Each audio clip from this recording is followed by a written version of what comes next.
Welcome to worship at Eliot Unitarian Chapel. I am the Reverend Barbara Gadon, and I am honored to serve as your lead minister along with the Reverend Krista Taves. If you are with us for the first time, we offer you a special welcome. We are an intentionally inclusive congregation which welcomes all creeds, all races, all genders, all sexual orientations, and all kinds of families. Welcome. And welcome to UU Summer at the Movies. This summer, we are excited to worship with 9 other congregations, each one offering a service based on the themes and lessons of some of our favorite movies. For example, what have we learned about mass incarceration since 1994 when The Shawshank Redemption was released? How do we draw hope from The Last Jedi? Where do we find freedom in Hidden Figures? We will answer these questions and more at UU Summer at the Movies. All the movies we've selected are readily available. They're either free or they are inexpensive to rent. So do peruse the list, treat yourself, and watch them before the services.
Our chalice lighting today comes from the Reverend Gretchen Haley.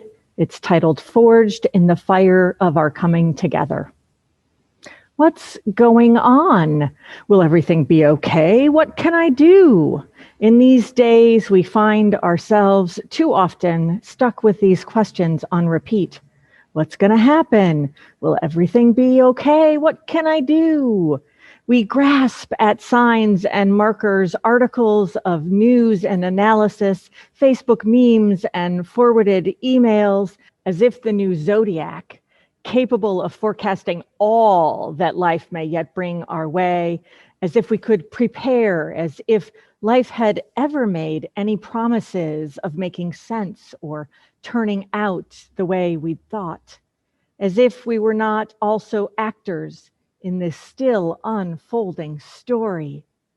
For this hour together, we surrender to the mystery, to release ourselves from needing to know, the yearning to have it already figured out, and also the burden of believing we each have all the control or none. Here in our song, in our silence, our stories, and our sharing, we make space for a new breath, a new healing, a new possibility to take root.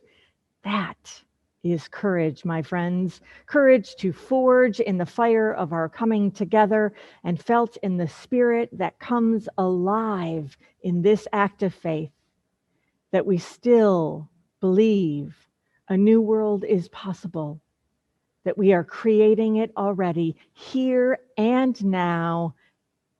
In this spirit, we light our chalice.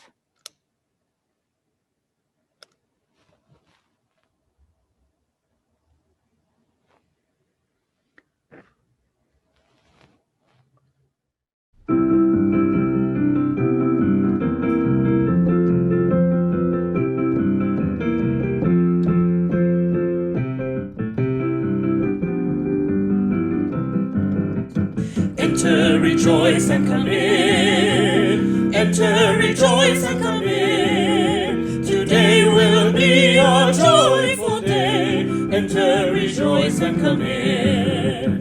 Open your ears to the song. Open your ears to the song. Today will be a joyful day.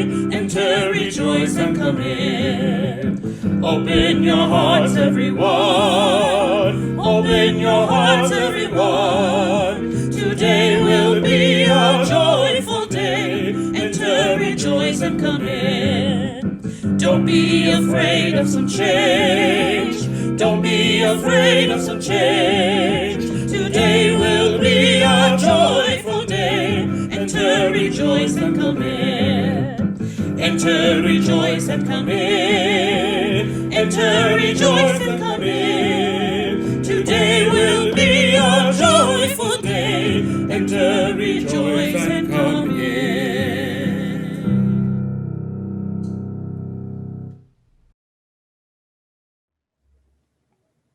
Our reading today is from Jake Morrill, a UU minister. It's entitled, Our Whole Life as a Series of Signs.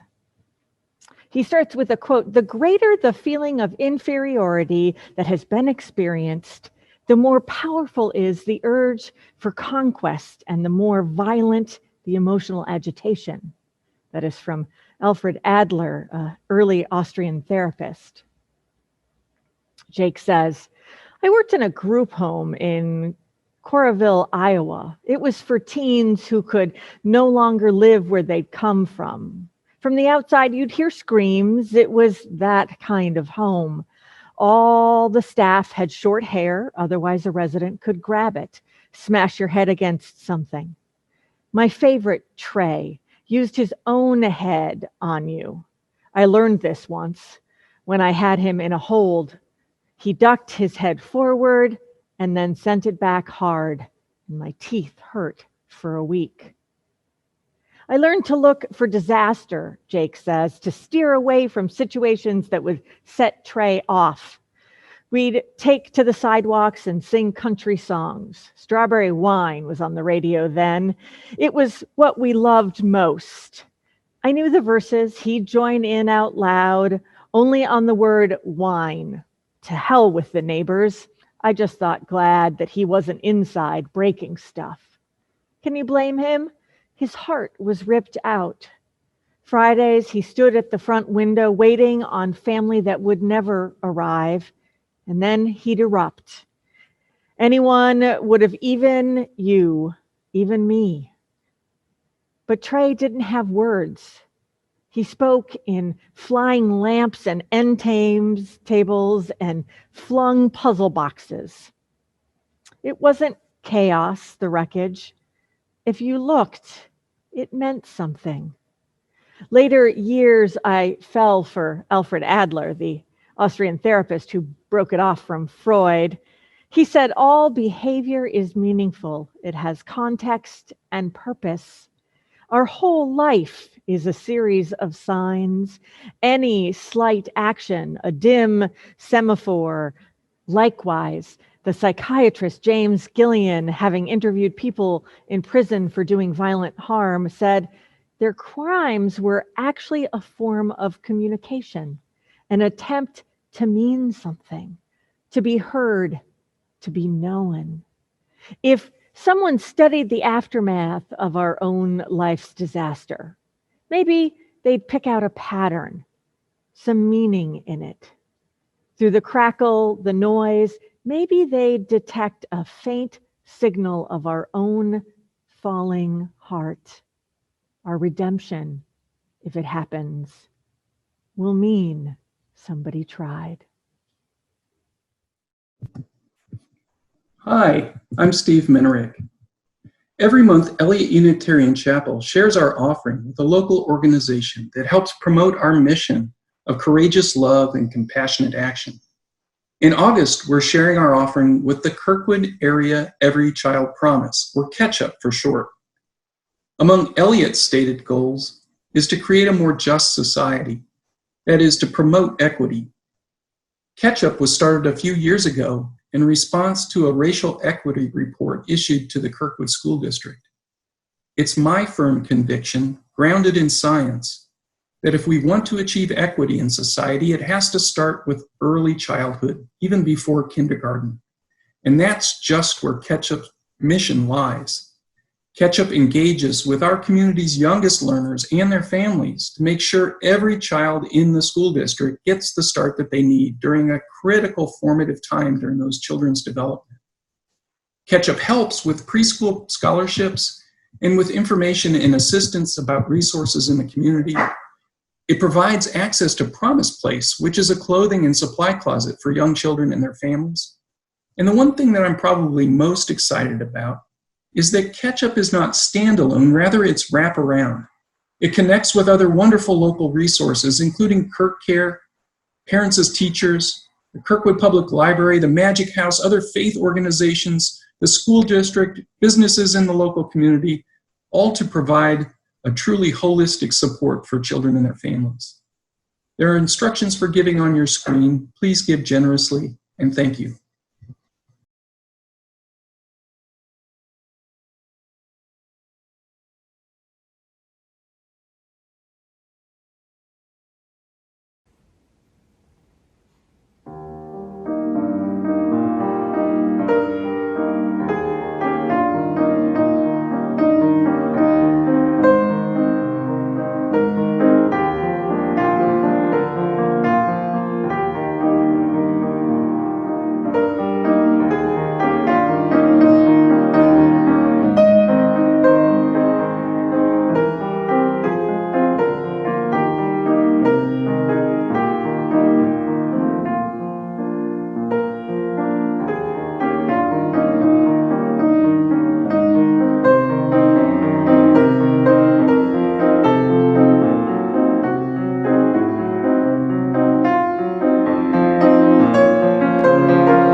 Early one Sunday morning, I was on I-95 South, headed to co-lead a worship service at the UU Church in Portsmouth, New Hampshire.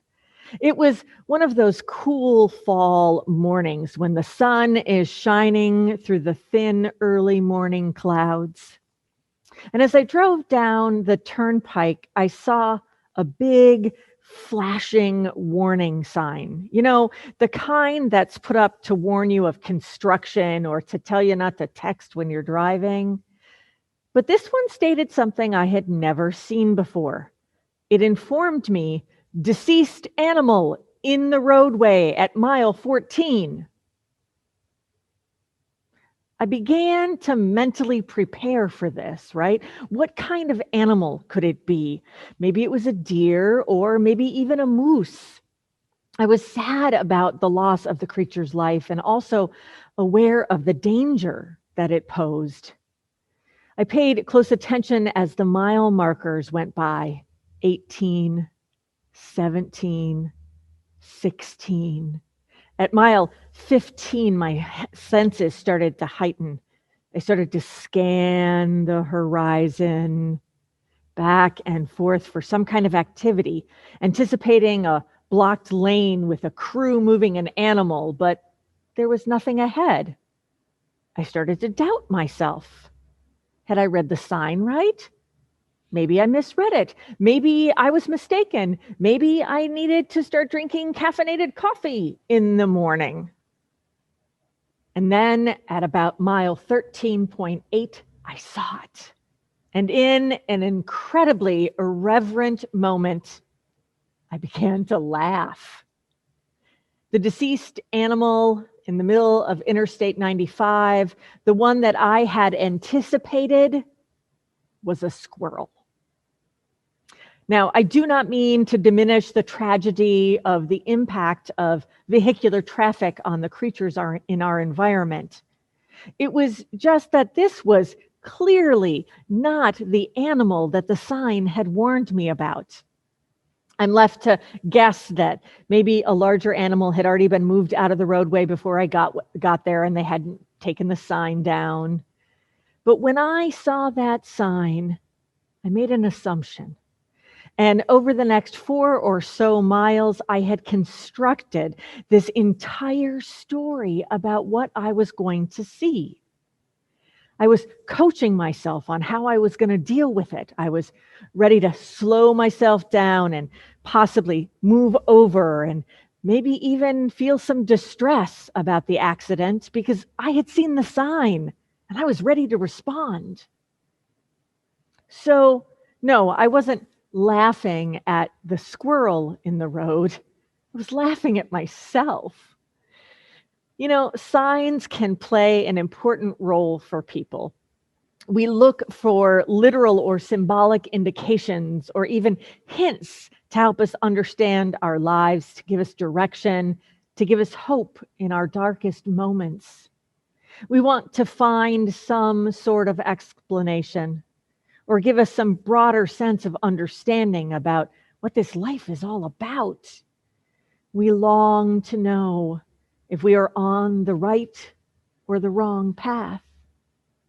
We live by signs to let us know if we're heading in the positive direction, like a good grade in school or a promotion or a raise at work, or a friend who calls you up just out of the blue to say hi and lets you know that you matter. We look for signs when we're trying to make decisions about the next steps in our life. Maybe you've said it or heard it, someone else say it. It's a sign. It's a sign when something coincidental happens or a whole day goes really well or really bad. Sometimes we think it's a sign. And though it doesn't tell the whole story, a sign may be just that little nudge that we need, that reassurance that we crave. It can allow us to keep going or to check ourselves, to recalculate and head in a totally different direction.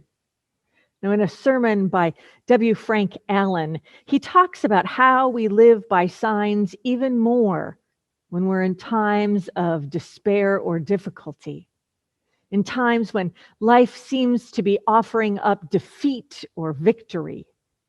We look for signs that reveal what's really possible and what we're capable of as people and as a community. All of this has me wondering, what is this all about? What is it that causes us, that causes myself included, to look to things like some of the methods that were talked about earlier for reassurance? This desire to know is as old as we know.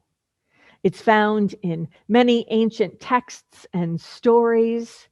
Frankly, a search found that there were 96 references to sign in the Bible and 101 occurrences in the Quran.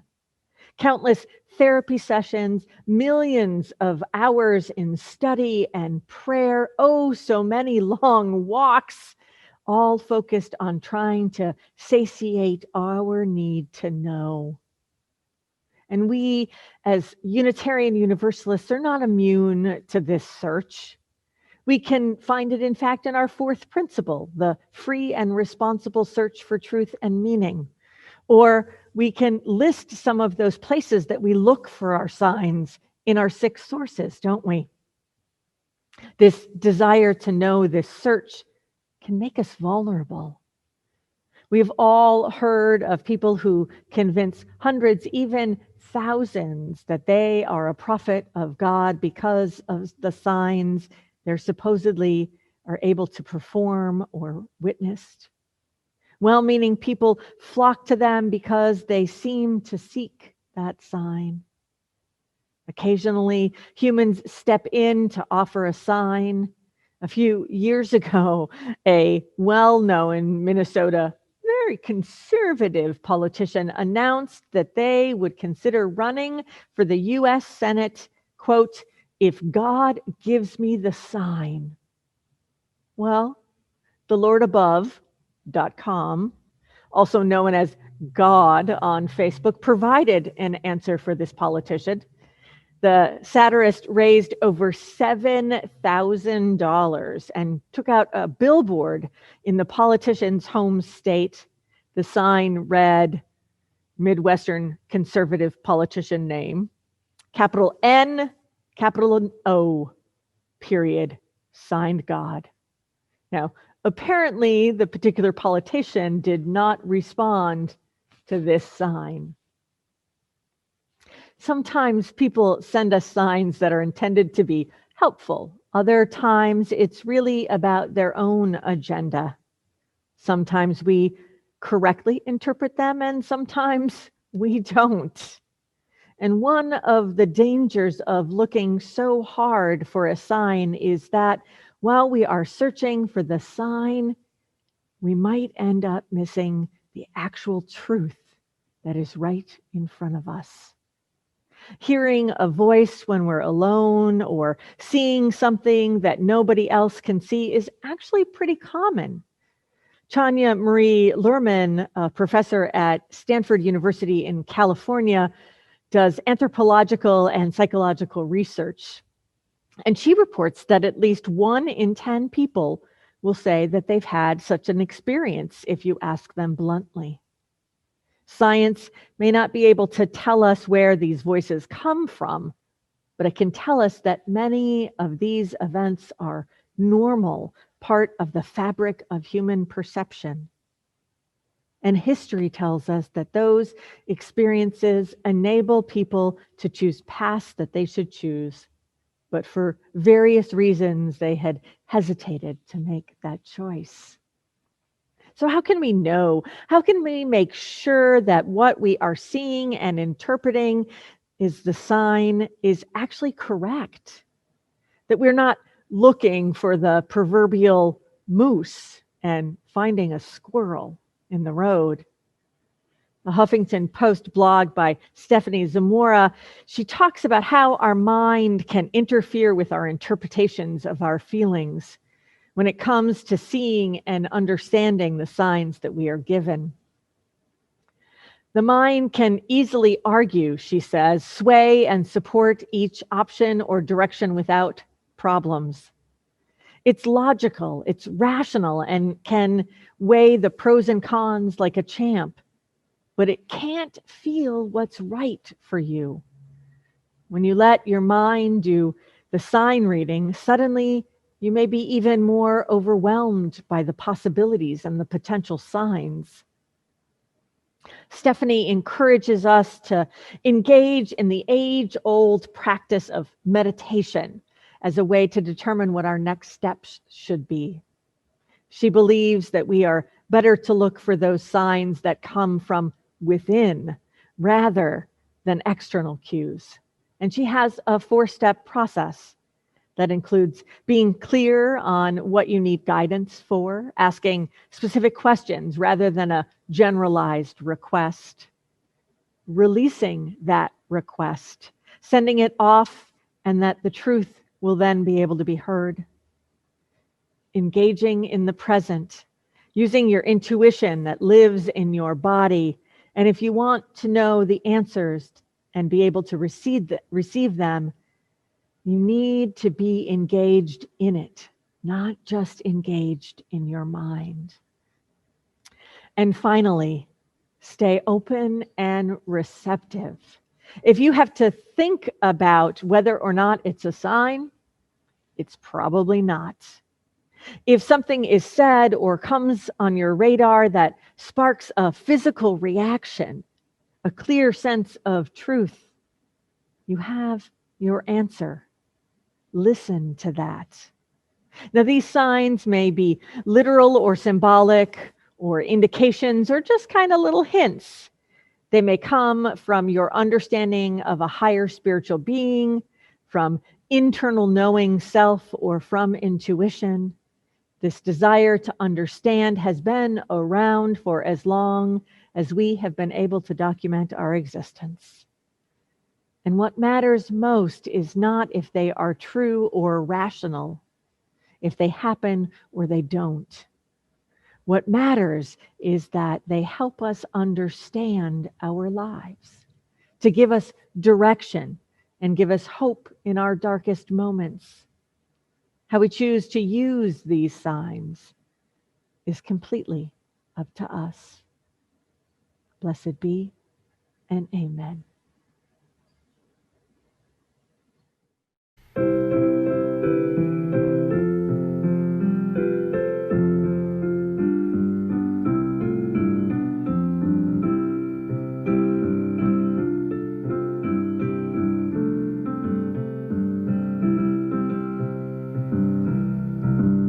We are going, heaven knows where we are going, but we know within, and we will get there. Heaven knows how we will get there, but we know we will.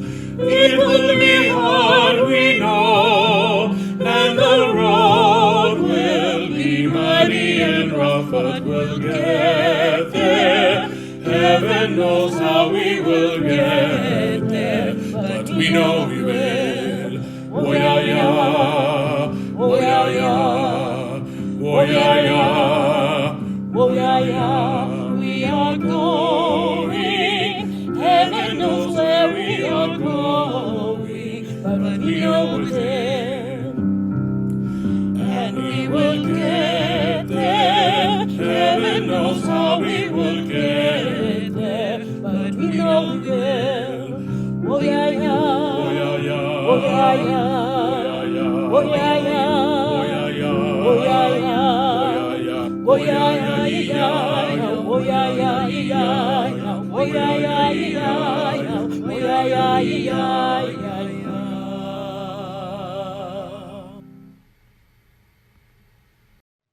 Throughout the ages, we humans have been flinging our arms up to the heavens and crying out, "Give me a sign." And what we know is that when we are reading the signs and paying attention, the answers can be found in the most simple, ordinary and amazing